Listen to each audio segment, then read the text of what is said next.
Hey there, hope you're having a great day.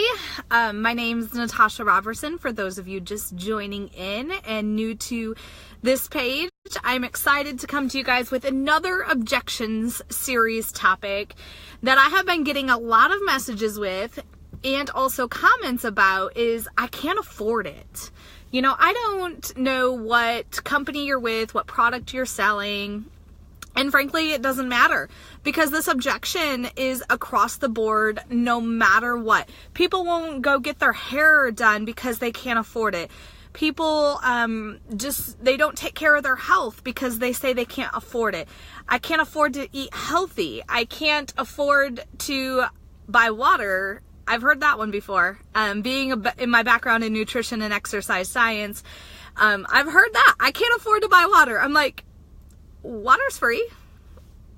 It comes out of the faucet. Not sure how you can't afford that. But this is across the board.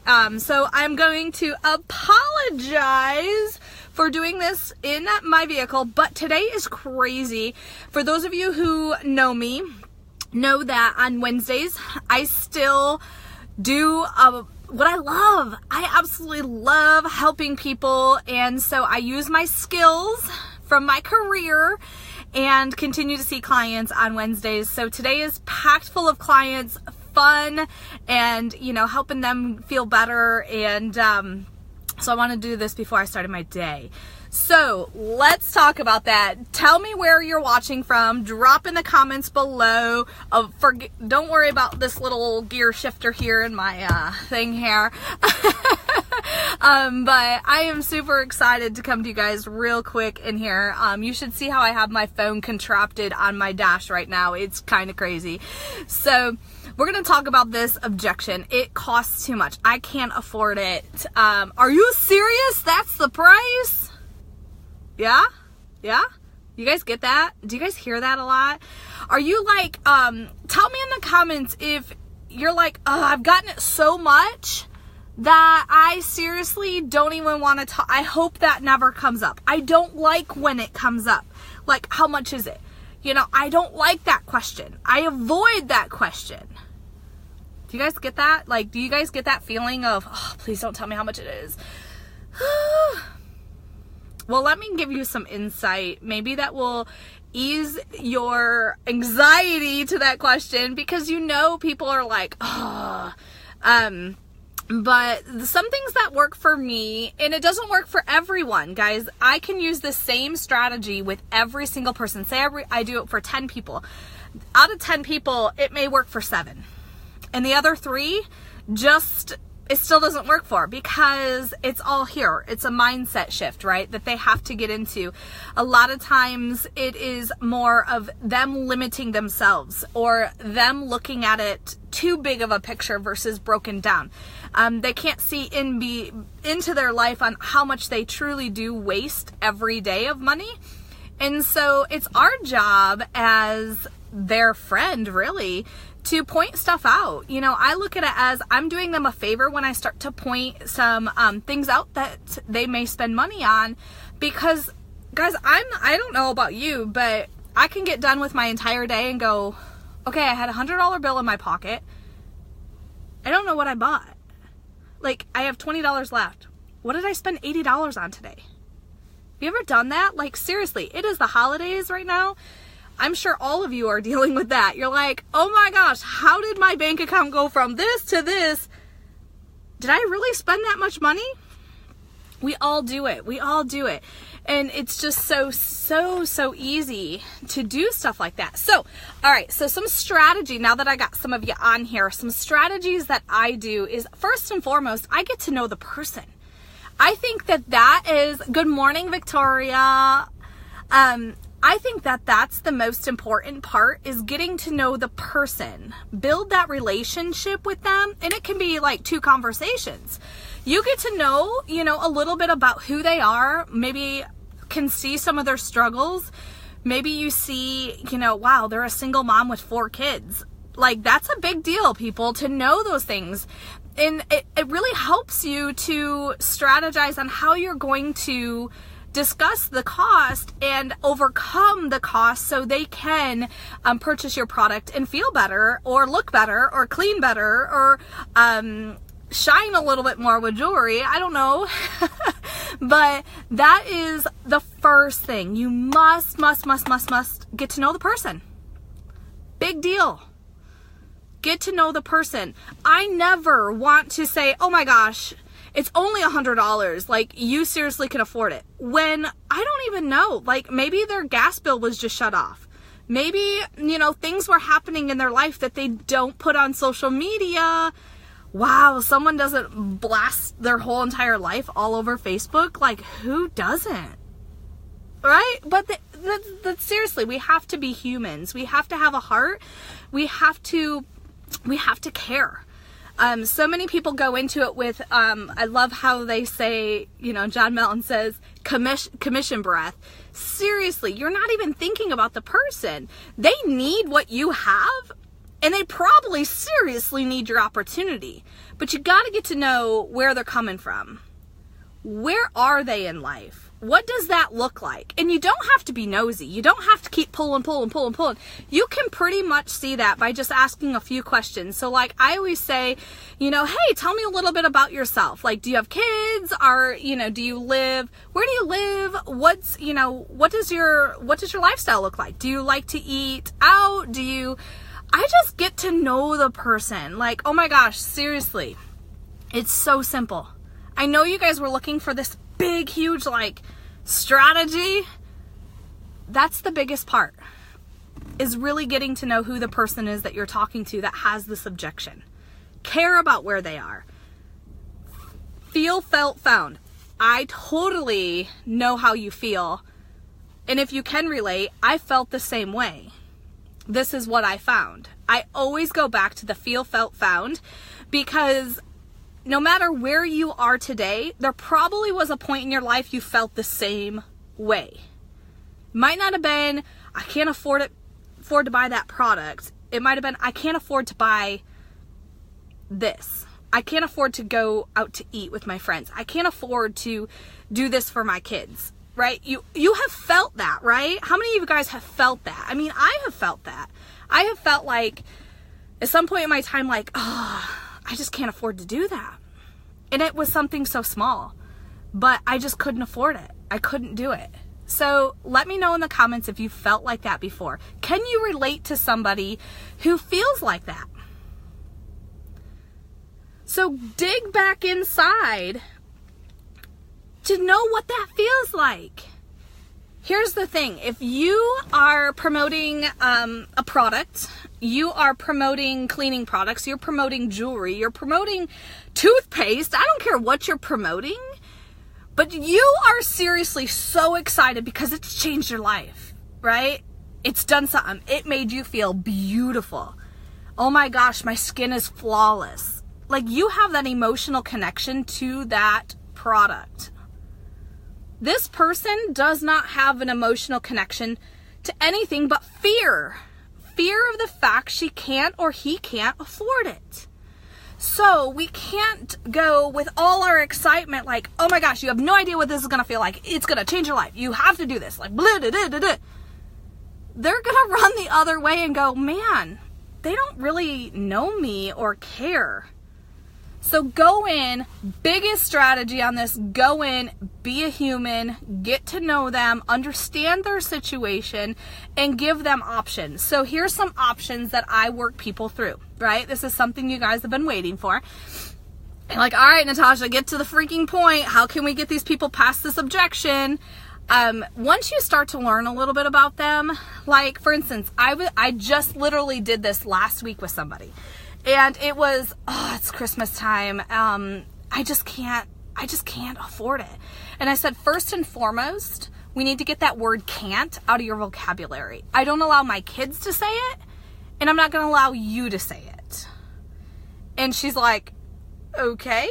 Like, I've never had anybody talk to me like that. I said, but you're in a scarcity mindset. We need to get you in an abundant mindset. Look at the things, and this is literally, I'm going to walk you through this conversation I had with this woman. I said, look at the things around you. Stop for 1 second. I'm going to not talk. I want you just to seriously look around you and realize what you're grateful for. What is sitting right by you? She's like, nothing. I'm sitting in my apartment. I'm like, there's lots there. Lots. Running water. You have heat right now. You may be covered up with a blanket. You may have clothes on. May not. I don't know. But here's the thing. I took her back to an abundant mindset. It doesn't matter where this person is in life. It's where she is and what she has and how she feels about what she has. As soon as I got her into that mindset, then I could start talking to her about some things, about how we can afford it. This, I can do this. It's not I can't, it's how will I? How will I do this? I know I need this. I know I want this. So how will I do this? How will I pay for this? As soon as I changed her words, her mind started to work on its own, guys, and we started to strategize. We started to strategize on things. I'm like, okay, so you're not taking any of the budget for your kids away from them. She has 3 kids, single mom. How will I do this? Turned into, here's what I have set aside for my kids in Christmas. Perfect. Here's what I don't have yet, but I'm going to figure out how to. And I said, okay, now, and I asked her permission, can I give you some, and this is a big thing, guys, ask for permission to give them some ideas. Can I give you some ideas that may be of interest and help to you to get to that point of how you can do this? And she said, yes, absolutely, please. When you ask permission, for some reason, the mind opens up and allows the information in. Because someone who's closed-minded, they don't feel that they're going to be able to. We got to get that brain and we need to open it up. And asking permission does that pretty well. So ask permission. And as soon as she said, yeah, oh my gosh, please help me figure out how to do this, I said, okay. So there's probably a lot of things in your closet that you don't wear anymore. Or you look at and you're like, ugh. Or you haven't worn over a year or 2 or 3 or 4 or 5. It literally has just been in your closet or your drawer. And she's like, oh my gosh, I have so much stuff.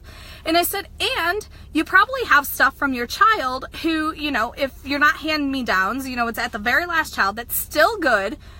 You probably have some stuff there that you could get rid of. Or there might be some toys that you might want to get rid of before Christmas when you get more toys.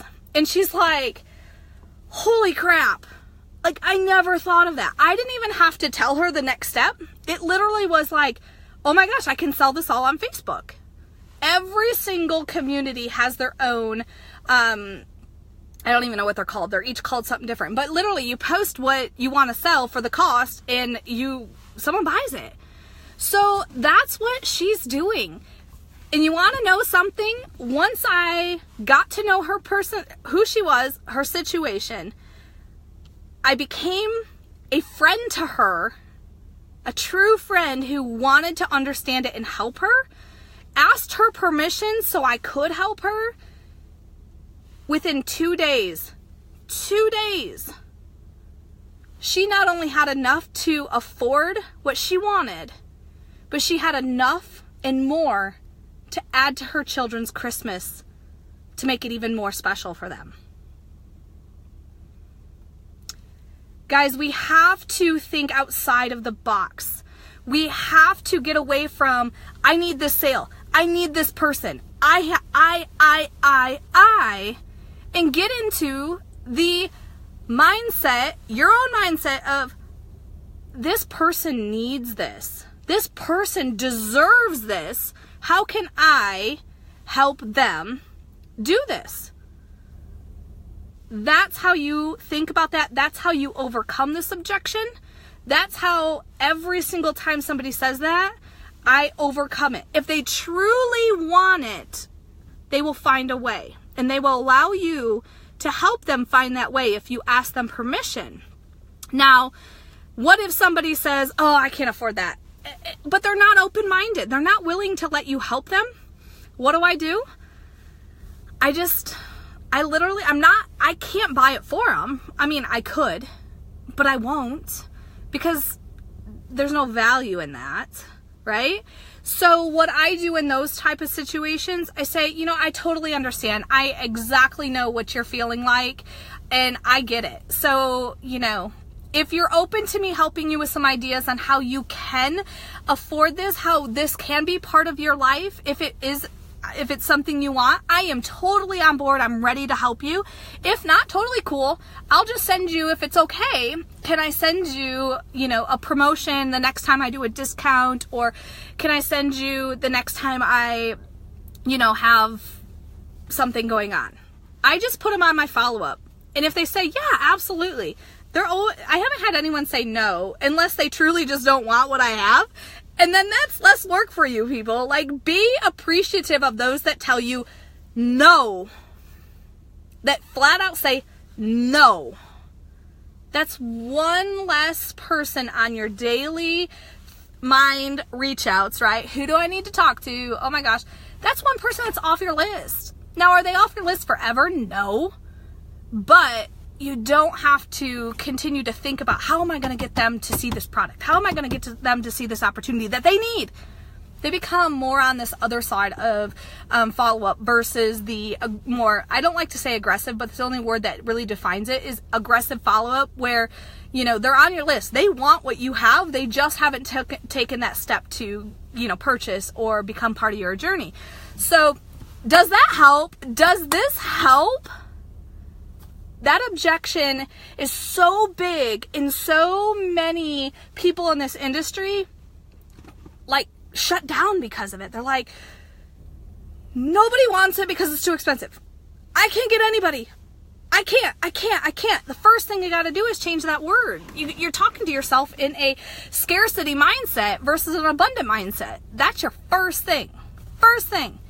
So drop in the comments if this was of help for you. Let me know if you have some other ideas. Maybe that's helped you. You've helped others overcome this objection. Drop in the comments, guys. I want us to be a strong community, and that means we all work together. I'm the one on the video, but you guys have better ideas than I do. I'm just the one speaking it right now. I'm just the one sharing with you guys, getting you guys thinking outside the box, but you all have way better ideas than I do. So drop in the comments some of your thoughts. Share this video with people who need to hear this. They may have been shut down, blocked because of this objection. Guys, it's a simple objection to get over with if you have the right mindset and the right strategy to be a human first and then a problem solver second. I promise you it will work. Not with everybody, but with most. Those that it doesn't work on, they're not ready. They're not ready, and if they did purchase, they're probably going to take it wrong. They're probably never going to use it if it's a cleaning product. They probably won't ever wear it if it's jewelry. They probably will, oh my gosh, why did I buy this? Have a buyer's remorse and freak out about it. So just put them on your follow-up list for more of a subtle follow-up versus a aggressive, in a sense of, you know they want it. They haven't taken that step. So, all right, guys, I am going to head in to start my day. I get to see 10 clients today. I'm super excited. Love my clients. It's my day without technology, if you guys know what I mean by that. So I get to have conversations with people I absolutely adore, people that I have literally been a impact into their future of health and wellness, and it's pretty awesome. It's pretty awesome to have that hobby, and I hope you guys have that same type of a hobby. I hope you take joy in everything that you do. If you're not finding joy and happiness each day, really think about, are you doing the right thing? Because every day I feel like $1 million freaking dollars because I love what I do. I love it. An Elfie. How many of you guys got Elfie? Like, do you guys have an elf on the shelf? Like, seriously. My youngest is I'm trying to use a very nice mindset with him on words I call him, but I'll just say that. And once Elfie showed up this morning, that kid is like a totally different kid. I'm like, oh my gosh, Elfie needs to be here like every day of every single year, because that kid turned into like this angel. So, I love the elf. Now, do I like to have to figure out what he's going to do each night? No. But Pinterest is a great place. So if you don't have that, get one for your kids. If you do and you're like, oh, it's so much work, literally go to Pinterest. It tells you every day what to do. It's pretty cool. So with that, I hope you guys have a great day. Have a awesome Wellness Wednesday. And some people call it Wealth Wednesday, but honestly, I'm all about health and wellness. So it is Wellness Wednesday in my world. Have a great day. We'll talk to you guys tomorrow.